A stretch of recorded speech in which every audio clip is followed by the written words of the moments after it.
What's good, ladies and gentlemen? My name is Xehther and welcome back to What If Deku Ate the Ito no Mi.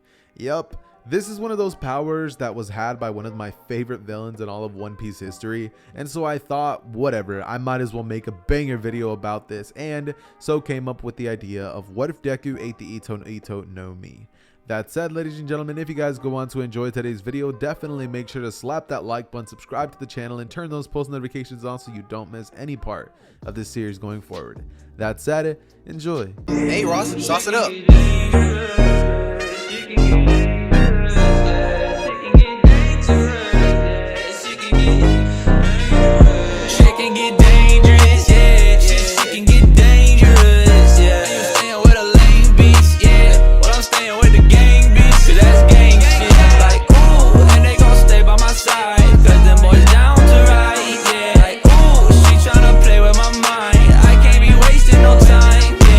Alright, so we're going to be starting this series off with who exactly Deku's parents are going to be.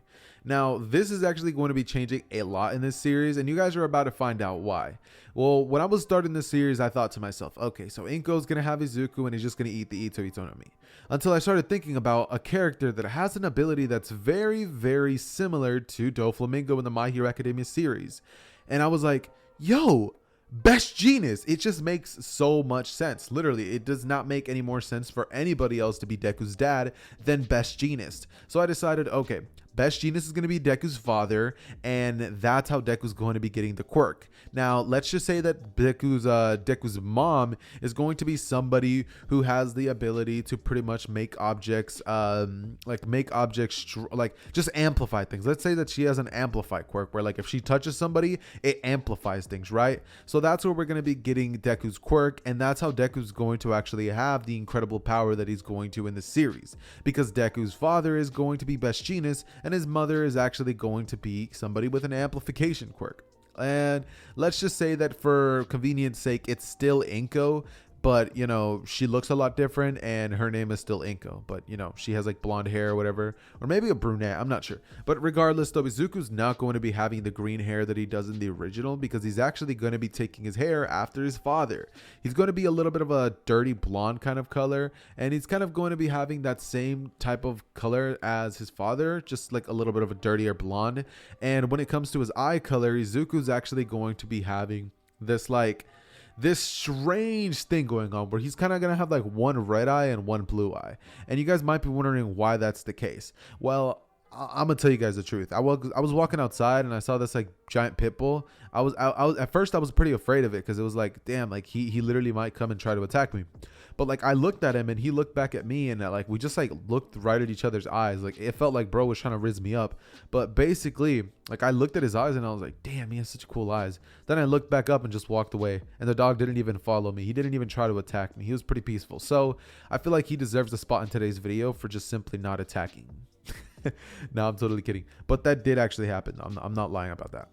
But though, seriously though, Deku is going to be having some really cool eyes, and basically Izuku's upbringing is going to be a lot different than the one that we get in the original, because this time around Deku's going to be the son of a pro hero, and he's going to be raised in a very, very different manner. Deku's going to be having a lot of money, and he's going to be very, very wealthy growing up, just because his dad is, well, a pro hero.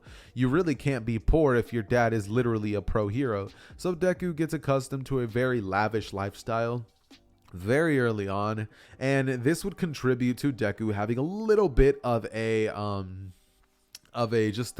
just a better upbringing, if I do say so myself, because he still has Inko there who's there to humble him, and then he has his father there to tell him to try his hardest, to absolutely do his best in all and every aspects of his life, and to essentially give it his all whenever he is given the opportunity. Deku would pretty much grow up in a very, very stable and well-mannered environment, and his father would actually be the one responsible for helping Izuku train on his quirk and work on brand new moves that he's going to be having access to. Now, Deku, as soon as he turns to the age of 15, is pretty much going to be starting to get ready for the entrance exams, and because of this, Deku is going to be kind of gifted. It's going to be like one of those series where like the main character is already pretty much OP from the jump, and he just gets more and more OP as the time goes on, because Zuku's pretty much, because he has his father there to train him with his Ito no Mi powers, he's actually able to learn how to control the strings and manipulate them in such a way that would be extremely overpowered. He would essentially be at Doflamingo levels of control when it comes to his strings, and he would have multiple facets and abilities that he can use with these set strings. Number one, his strings are so sharp and like strong that they could cut people if he wishes to. Not only that, but those strings are just so powerful that like if he was to like wish it, he could literally create a literal bird cage and you would not be able to get out. And all I'm gonna say is I don't think anybody in the MHA world would actually be able to break out, because it's like it took Gear 4th Luffy to shoot one of his strongest punches to actually break it. So I just don't generally see anybody in the MHA world being able to even like break out of these strings. They're pretty much going to be one-hit KO attacks. He has the ability to essentially create string clones that look exactly like him, and even has the ability to use people as puppets, as marionettes, because he connects strings to the nape of their neck and connects it to the nervous system of theirs, right? And so that's how he's able to twiddle his fingers and make them do whatever he pleases, right? And those are abilities that Izuku would have actually learned like around the time that he had like 10 months to train for the entrance exam. So Izuku's going to be very, very well off, and he's not exactly going to be having too much of downsides when it comes to his quirk or anything like that, except for one thing that everybody really could not really explain, but it's kind of something that Deku keeps on the down low. For some reason, he can't get into large bodies of water because he just feels all of his power drain out from him. Like, let's say he gets into a hot tub or something like that, he pretty much gets weakened heavily. Like, he can't use his quirk anymore, and for some reason his strength and overall just like will to do stuff just diminishes because of the fact that he's in water. It's strange, but it seems that water is literally the only weakness that comes with Deku's quote-unquote quirk. I mean, actually it is a quirk this time, but you know, that's why it's not going to be as strong as Doflamingo's. Just think that everything that Doflamingo can do and cut it in half, including the tensile strength of the strings. Let's cut that in half and make it a little bit more balanced for the My Hero Academia universe. And yeah, we're going to keep that, and we're just going to pretty much jump into the recommendation exams, because Izuku is the son of a pro hero, dude. He's not about to take the normal exams. So let's just say that during the recommendation exams, Izuku actually blows people's expectations out of the water. Izuku does an amazing job, and a lot of people would actually praise him for that, saying that he is quite a talented individual. Izuku this time around would still be fascinated by the fashic of quirks, and when he sees Todoroki using his ice quirk, he would be very, very much so intrigued with it. When he watches Inasa use his wind abilities, Izuku would be extremely entertained by it and think about how cool it must be to literally have the ability to soar through the air and fly. Having the abilities of wind must be one of the coolest feelings in the entire world, and that he wishes he had a quirk like that, but he is still thankful for what he does have. Regardless though, Izuku does extremely well during this portion of the exams, and just like many of you guys would be expecting, he does actually end up passing. Now, just to show off the destructive capabilities of Izuku's quirk, I'm going to be saying that they actually do have a robot portion, except it's not exactly like the one that the normal people have. Instead, they are all tasked with facing 5 3-point robots, which Izuku would do very, very easily. Izuku would start off by essentially weaving some strings towards the direction of the first robot that would be rushing at his direction, and it would literally be cut into small little pieces as the robot would just fall onto the ground, and it would cause a chain explosion that would destroy 3 more robots behind it, which means that in the process of literally just swinging his fingers around, he managed to literally cut down 4 of them. As for the last robot, Izuku traps him in this like sort of weird like strings would be going in all awkward directions so that the robot can't move, and basically if the robot does attempt to move, he's literally just going to cut himself. So think like one of those shuriken like wired shuriken traps from Naruto is pretty much what we have in this situation, where the robot moves because it's a robot, it's not smart enough to realize what's happening, and the second it moves, it cuts itself. Like the robot gets cut into small little pieces as it tries to continue going forward. Everybody watching this would be completely impressed, and Best Jeanist would be watching his son's performance, thinking to himself that these people haven't seen anything yet. From here, we end up getting a very, very kind of awkwardish situation happen where Izuku goes up to his father and, Izuku's like, how'd I do? And his dad's just like, you did great, Izuku. And from here, he goes on to pretty much like give him a thumbs up.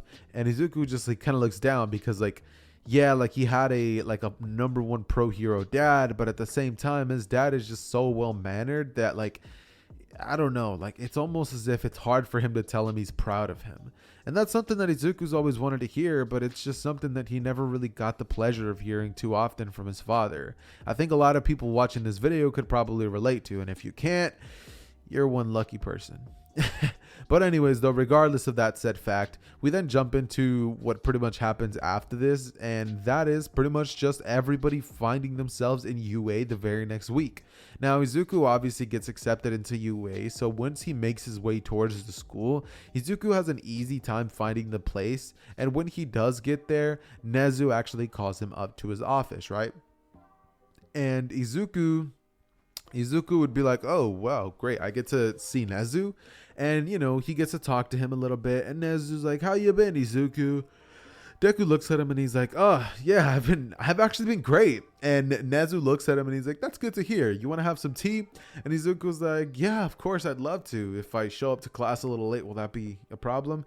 And, Nezu's like, I'm the principal. No problem at all. From here, Izuku goes over where Nezu is, and they would have a cup of coffee or like tea or whatever, right? And eventually Nezu's like, oh geez, would you look at the time? It appears you have to go back to class. I'll see you later, Izuku. And from here, Deku's like, yeah, sure. See you later, Nezu. As he walks out and goes towards the direction of the teacher, and he goes into the classroom only to find nobody there. So he ends up wandering the area of UA until eventually he finds them all outside. And Izuku still hasn't had the chance to change into his outfit, so Izuku's like, oh, well, that's strange. But from here, we basically end up having Izuku go up to Aizawa and give him the note from Nezu, with Aizawa giving Izuku this stare of like, huh, must be nice to have all this privilege at the school. Izuku says that Nezu was actually the one who wanted to talk to him, and Nezu told him that everything should be fine. Aizawa tells him, yeah, it is fine if the principal says so. And from here, Izuku gets in line as Aizawa tells Bakugo to essentially throw the ball as far as he can. This time around, Izuku's never met Bakugo a day in his life, so they don't have this like strange relationship that they would have in canon, and things would actually be a lot different than you guys might be expecting. Izuku doesn't have to deal with Bakugo's BS, and Bakugo doesn't have to deal with the superiority complex that he gives to Izuku, and him feeling like Izuku hid his quirk from him all these years and he was actually stronger than him. No, that doesn't end up happening. Izuku ends up getting phenomenal marks on this part of the practical exam, and all of them actually end up being impressed by the nature of Izuku's abilities. They're shocked, and they would all immediately be able to realize who his father is. It's definitely Best Jeanist, Kirishima would say. Yeah, that's your father? Kaminari lets out as Minetta's like, must be so nice to have a pro hero as a dad. From here, Momo goes up to Izuku and she's like, how's it like? Like, what's it like being the son of the number 3 hero in the world? And Izuku's like, it's great. It's only cool once you get to know him. He's a lot different than what he is in the media and stuff like that. And everybody would be like, yeah, of course, of course. And from here, people begin to pretty much end up kind of being like, oh yeah, Izuku's gonna do just fine in this school. I mean, he is the son of a pro hero after all. What more could we expect from him?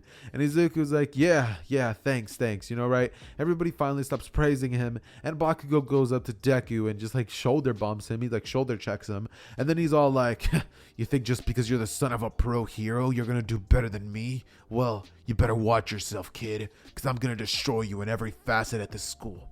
As from here, he says it's going to be fun tearing you a new one. As after this, Izuku looks at Bakugo's direction and is just like, so somebody wants to challenge me. He smiles because at this current moment, he's even more powerful than his father himself. So he is not exactly setting himself up for a good situation. And by he, I mean Bakugo, because he just challenged somebody who is literally pro hero level in terms of like where they rank power scale wise in the world of MHA, right? And so Deku is able to just kind of smirk. at the thought of being able to put Bakugo in his place. But regardless, a couple of days would pass and eventually they find themselves in the classroom, only for All Might to bust in and be like, cue music guys. I am here. As from here, he busts in through the door and everybody's like, All Might, right? Like they're all extremely excited to see All Might. And Izuku looks at All Might and he's pretty happy to see him. He's like, what's up, All Might? Been a minute. I haven't seen you since I was 12. All Might's like, young Midoriya. It's been a while, hasn't it? As from here, everybody's like, dude, you know All Might too? And Izuku's like, yeah, he's a good friend of my father's. And All Might's like, oh yeah, me and Best Genius, yeah, we go way back. And from here, Izuku just begins to pretty much have a lot of praise from the students, just like many of you guys would probably be expecting. But as soon as this little situation is over, All Might finally gets down to business. And he pretty much begins to explain to the class what they're going to be doing today. Now, he immediately begins by telling them to essentially pair up and get into groups of 2. And actually, no, not to pair up, but to essentially draw lots, and that they are going to be paired in groups of 2, depending on the lot thing that they end up getting. And so everybody gets their little numbers and stuff like that, and Izuku ends up getting teamed up with Uraraka. Why Uraraka? Because I think that the odds of him getting with anybody else and like just having a pretty cool interaction here are kind of slim. So I'm going to keep Uraraka as the person who he gets teamed up with, and I'm definitely going to be keeping Ida and Bakugo there. Now, how is this situation going to play out? Well, I see it happening something like this. Obviously, we know that in the original, Bakugo was extremely rude to Ida because he was more preoccupied on defeating Izuku. But this time, since they have no prior history, Bakugo just tells Ida to watch the bomb and begins blasting down, screaming, "Where are you?" As from here, we basically see Izuku and Uraraka hear Bakugo's explosions getting nearer and nearer to them as Izuku says, "Uraraka, I want you to turn the corner and wait for me as soon as this battle's done. Don't worry, I'll make sure that Bakugo doesn't go anywhere." From here, Bakugo gets closer and closer to the direction of Izuku, and once he begins getting closer and closer, he throws a haymaker of a punch at Izuku's direction. Now, Izuku's face would immediately get like mushed into, and it like his body falls limp onto the ground, like begins to twitch. Bakugo looks at him and he's like, "What? Get up, dude. He's like thinking that he just killed someone, right? And then Izuku, like the clone, because it was a clone, mind you, would turn into massive amounts of strings that would just connect to the wall. And Bakugo would have to be stuck in this position because one string would be literally 1 inch away from his neck. And Izuku begins to tell Bakugo that if he moves, he's gonna get cut. Bakugo tries to get free by moving his hand slightly, and the threads begin to pierce into Bakugo's literal fingers. Like the gauntlets themselves would break because of what just happened. And Izuku smirks as Bakugo is literally stuck in that same position, and Izuku would scream, "Hey Uraraka, let's go." From here, she's like, "Right," and she begins to tag behind Izuku as Bakugo screams, "You coward! Fight me one-on-one, man-to-man!" But Izuku doesn't care because it's like he's not about to play on someone else's terms or conditions. Like, it's so dumb to me when people say, "Oh, you're a coward for not wanting to fight me this way." Like, of course, yeah, call me a coward or whatever you want, but I'm not going to fight you if you have 3 people with you that are really good friends with you. Or I'm not going to fight you in a fighting style that you literally trained in your whole life. You know what I mean? Like, he's just not dumb. He likes to put people in his situations where he is the person with the upper hand. And that's pretty much what he does to Bakugo. Bakugo feels quite dumb at this because it's like, what's he going to do now? And Izuku just goes on to the bomb room where Ida's at. What happens here? Well, I actually would love to think that what would happen here is pretty much going to be one of 2 things. Either Izuku tells Uraraka to go in as a distraction, or he'll go in as a distraction. And personally, I just see Deku being raised by Best Genius not wanting to let the girl go in first, since, his father definitely would have taught him not to let, other people get in danger when he's there, right? So Izuku's pretty much the one who like looks at Araka and he's like, "I'll take it from here." As, from here, he pretty much begins to create a clone that would rush into the room rapidly as Ida comes in with the kick, a very, very rapid one at that, and Izuku would pretty much get kicked right in the head, or not actually in the head, but like his arm would block his forearm, and Ida would be surprised at the fact that somebody was able to actually counter his kick, right? But Deku at this current moment would say no, and Uraraka, like, she's in the air, she's floating, and she's going towards the bomb, and Ida pretty much is like still facing off against like Izuku's clone. So he's like, wait, no. So he tries to like turn back towards that direction, but Izuku stands in front of him and he's like, as Uraraka's just floating in the air, and you know, she's like holding her breath at this moment, and she's pretty much trying to get to the bomb. And as she does this, Izuku pretty much is able to make his way towards the direction of Ida, stop him, and then we just hear "Hero Team wins" coming from All Might as he says that into the speaker. And suddenly we get a scene where Bakugo is finally freed because Deku like clicks his fingers and the strings just fall onto the ground, and Bakugo is just there to think, what a strange quirk. But from here, Ida looks at Izuku's direction and he's like, your quirk, it's magnificent. You're able to create clones? Izuku says, yeah, but they're not really that powerful. And Ida's like, not powerful? Your clone literally managed to tank one of my most powerful kicks. That is probably one of my strongest moves.